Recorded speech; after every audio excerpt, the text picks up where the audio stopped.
I'm sorry, but James originally liked me. You're the one who took him away. So I'm just taking him back. I'm sorry. I still love Victoria. A first love is always special. My husband and sister defiantly went on their affair trip. During that time, my mom suddenly passed away in an accident. I didn't even have time to mourn my continuous misfortunes, as I had to deal with the mourners as the chief mourner.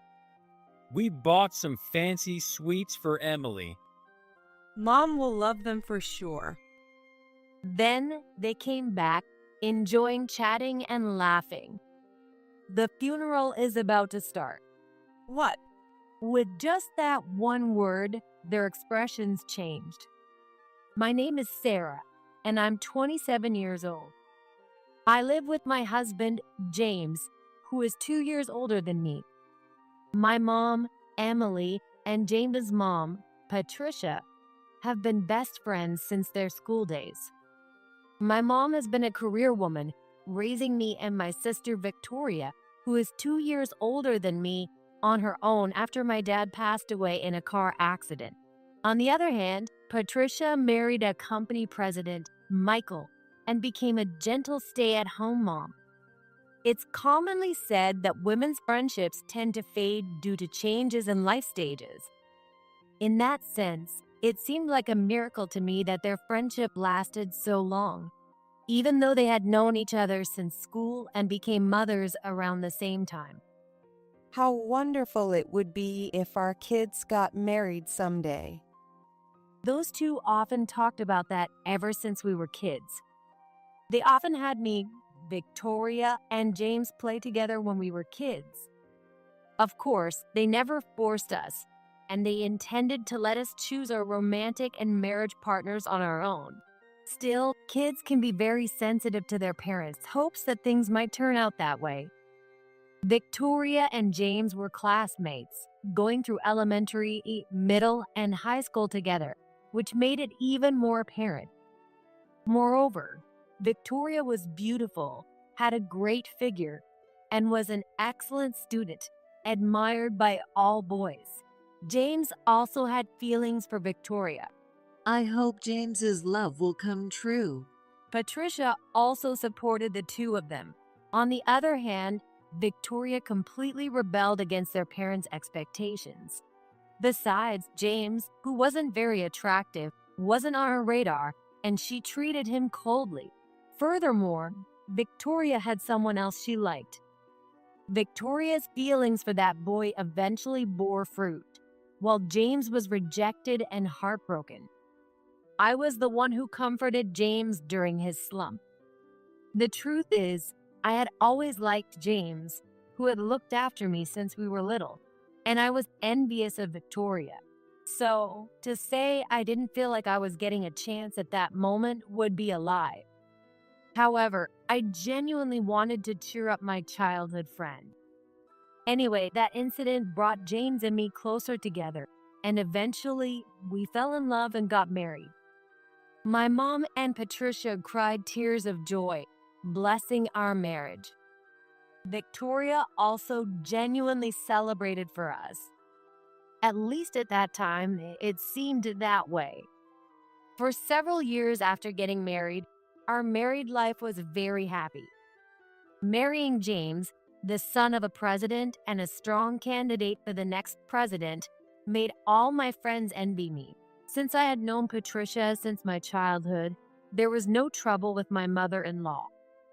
Having a cute wife like you, Sarah, makes me want to work harder. James also started working harder and got promoted. I worked in the same company, in a different department, and my abilities were highly appreciated. On the other hand, Victoria didn't seem very happy. She had several boyfriends since then, but none of the relationships worked out, and her last boyfriend broke up with her harshly. Victoria must have been envious of my happiness, especially seeing me with James, who had once admired her. Sarah, you're so lucky. It's unfair that you're the only one who ended up happy. I was such a fool back then, even though I was a high school student. I didn't understand how important family background was at that time. If I could go back, I wouldn't have turned down James, the president's son. What a waste. Victoria often complained to me. Sarah, you must have known everything. You knew that catching James would secure your future. You're really something, aren't you? Whenever Victoria said that, I would reply, "That's not true. Back then, I genuinely liked James. Even so, I thought we were close sisters. But at some point, James started acting noticeably strange. His suspicious behavior made me suspect he was cheating, which made me feel disgusted with myself. I confided in Victoria about James's suspected infidelity. You're just imagining things. James isn't like that. As his childhood friend and classmate, I know him well. Sarah, you should know too. James loves only you. You have nothing to worry about.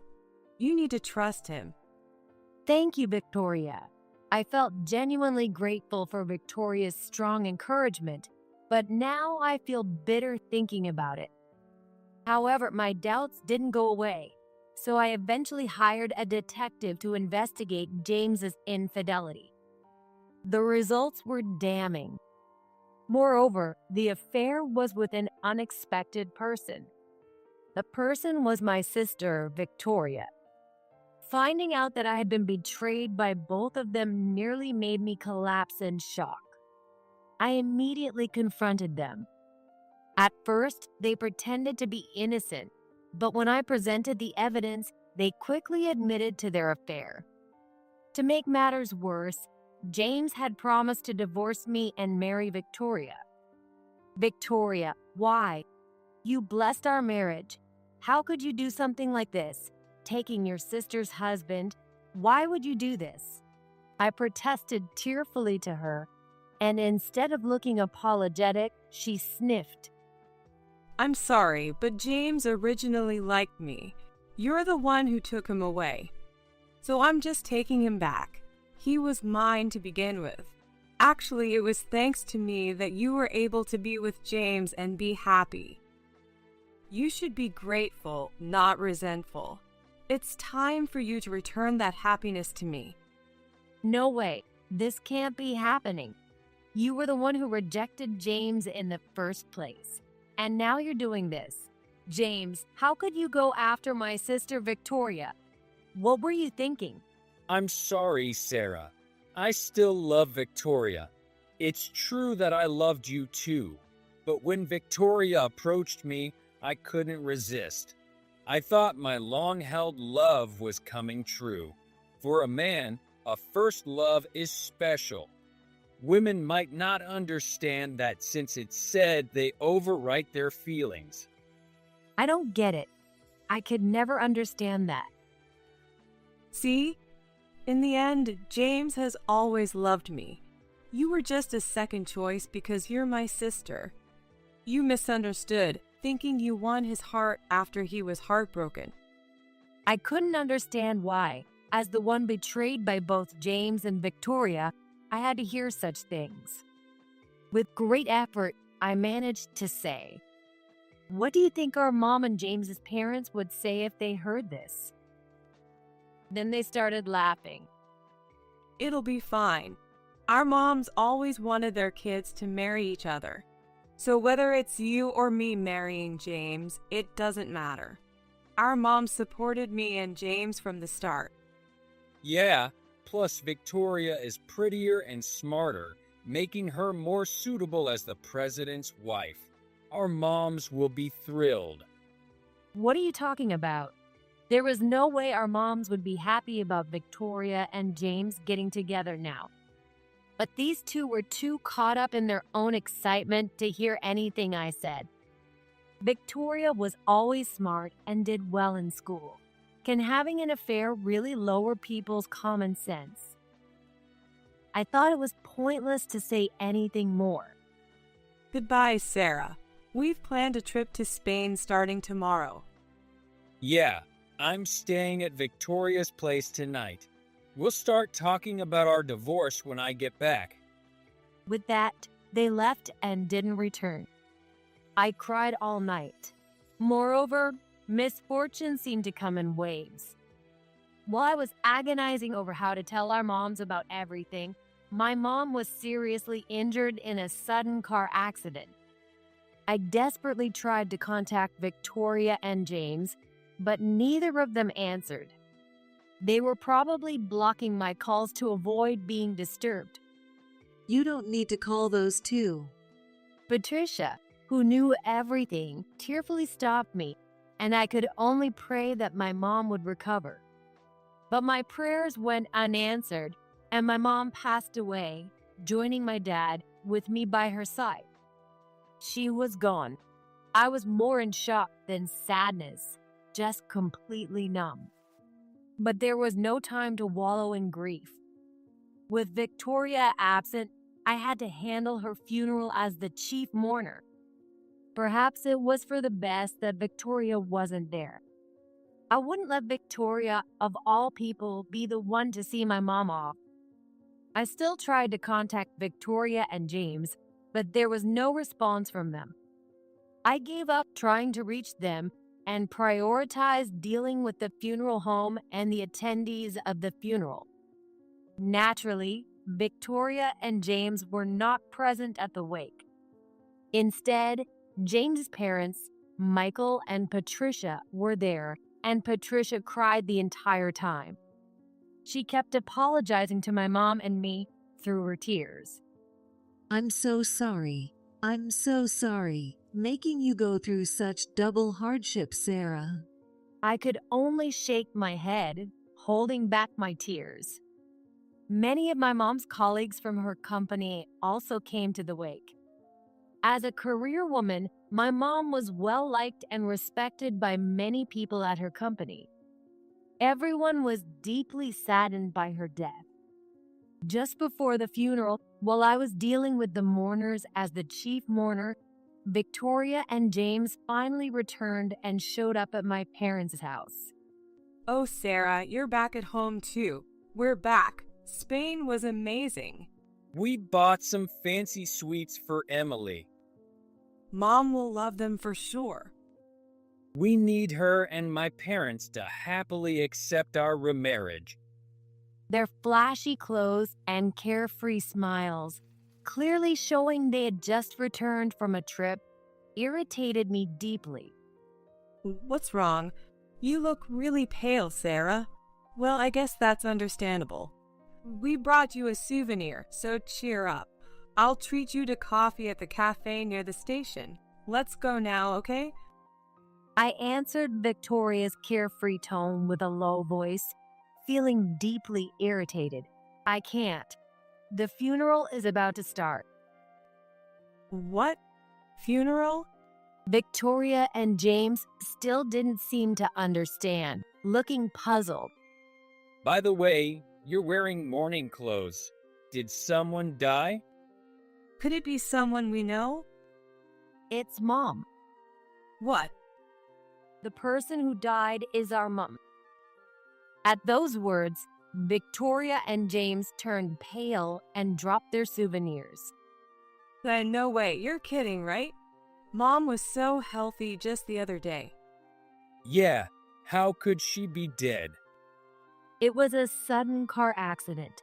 I was with her at the end. The wake is already over. So many people came to cry for her. Is this real? Why didn't you tell me? Even if I took James from you, it's terrible not to inform me about Mom's death. Victoria's words made me snap. I tried to tell you. I called both you and James many times, but there was no response at all. That's because we did get a lot of calls, but we thought they were just complaints about the affair. We blocked your number to avoid being bothered by you. How can you say it's understandable? There must have been other ways to get in touch. Why didn't you let us know? I stopped her from doing so. Patricia appeared. Mom, Sure, I could have contacted you myself, But I didn't want you, a couple who betrayed your own sister, to taint Emily's death. Emily also said she didn't want you to come. What? Mom said that? Victoria, you and James told all sorts of lies about me to Mom and Patricia, didn't you? That I was cheating, that I had a spending problem, and that's why we were getting divorced. That you were comforting James, who was suffering because of me, or something. You tried to make them think poorly of me to get them to approve your remarriage. You even claimed that you had always liked James but acted cold on purpose because you knew about my feelings for him. How shameless. Yes, you sent us all sorts of messages. Neither Emily nor I believed any of it. Because Sarah isn't like that at all. In fact, thanks to you, we were able to confirm our suspicions about your relationship. Sarah showed me proof of your infidelity too. Victoria, how could you tell such blatant lies? It was obvious to anyone that you didn't care about James back then. You never stepped aside for Sarah's sake. Someone like that would never have an affair. I couldn't bring myself to tell Mom and Patricia about Victoria and James's affair. That's because I didn't want to hurt them. However, through the messages from Victoria and James, they already knew. Then, before she passed away, Mom called me and revealed that she and Patricia had figured out Victoria and James's affair from Victoria's messages. It's okay. Both Patricia and I know that Victoria is lying. Mom said this with a smile, reassuring me as I denied the content of the messages. Then, on her deathbed, she left a will. I leave all my inheritance to Sarah. Victoria will not get a single cent. No. When I conveyed the will, Victoria cried out. To me, it seemed she was more shocked by this than by Mom's death. Of course, as a mother, I wouldn't leave a cent to a daughter who takes her sister's husband and lies to ruin her reputation. James, this goes for you too. Michael has decided to remove you from the list of candidates for the next president after finding out about your affair. No, this can't be true.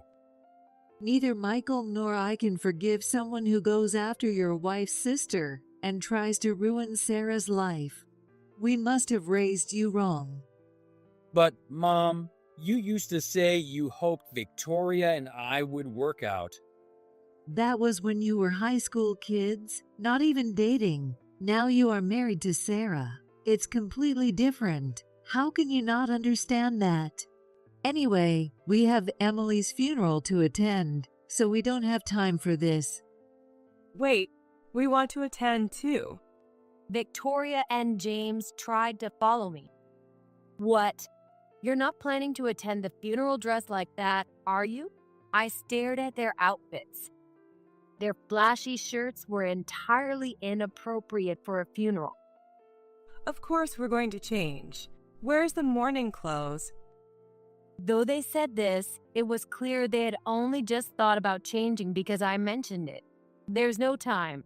As the chief mourner, I have to go now. And even if you change, I'm not letting you attend. Me neither. As I said before, I don't want a couple who betrayed their family in the worst way to taint Emily's death. This is ridiculous. I'm her real daughter. How can I not attend my own mother's funeral? In fact, I should be the chief mourner. You've been handling everything while we were on our trip. You must be exhausted. The eldest daughter should be the one to do it. I can't just do nothing, so let me be the one to see Mom off. I was really close to Emily too. As her son-in-law, I want to see her off. Let us at least attend the funeral. Patricia gave them a cold look as they desperately pleaded. Emily said she no longer considers you her daughter or her son-in-law. You don't need to do anything, so why don't you two go back to enjoying your affair vacation? Turning our backs on the stunned pair, we headed to the funeral. I asked the security to turn Victoria and James away if they showed up, and the funeral proceeded smoothly. Apparently, they did come, but the security turned them away as instructed. After that, James was not only removed from the list of candidates for the next president, but he was also fired. Apparently, it was discovered that he had been embezzling company funds. It seems that, thrilled by Victoria's advances, James had been buying her expensive brand goods as she asked, using embezzled funds. The trip to Spain was also funded by the embezzled money. I had been wondering why Victoria had suddenly started wearing a lot of brand name bags and clothes even before the affair was discovered, and now it made sense. James's parents severed ties with him and demanded he repay the embezzled funds instead of reporting him to the police. I thought it was fine since it's the company I'd eventually inherit. James reportedly argued that, but of course, such an excuse was unacceptable. Naturally, I divorced James and cut ties with Victoria as well. Please forgive me. I'll break up with Victoria. I realize now that I only love you. James pleaded, but I firmly rejected him. Because it seemed to me he was only trying to reconcile to gain his parents' forgiveness. With all the money I owe for the embezzlement, I can't afford this. James reportedly shouted through the lawyer Michael had arranged when I sued them for compensation, but it wasn't my concern. Victoria was even more persistent than James. We're sisters, right? We lost our parents, and now it's just the two of us. Please don't sue for compensation. I will get back James to you. I know I did a terrible thing to you, and I'm sorry. I'll apologize as many times as it takes. I'm truly sorry. Just like when we lost Dad, let's support each other. We're the only family we have left. Even if we say we're cutting ties, our blood connection can't be erased. If we continue to fight like this, Dad and Mom would be so sad. If Mom were alive, she would have forgiven us. We used to be such close sisters, right? It's heartbreaking to be estranged over this. As your big sister, I just want to support you in your difficult times. Victoria's whiny, tearful voice as she clung to me only made me more irritated.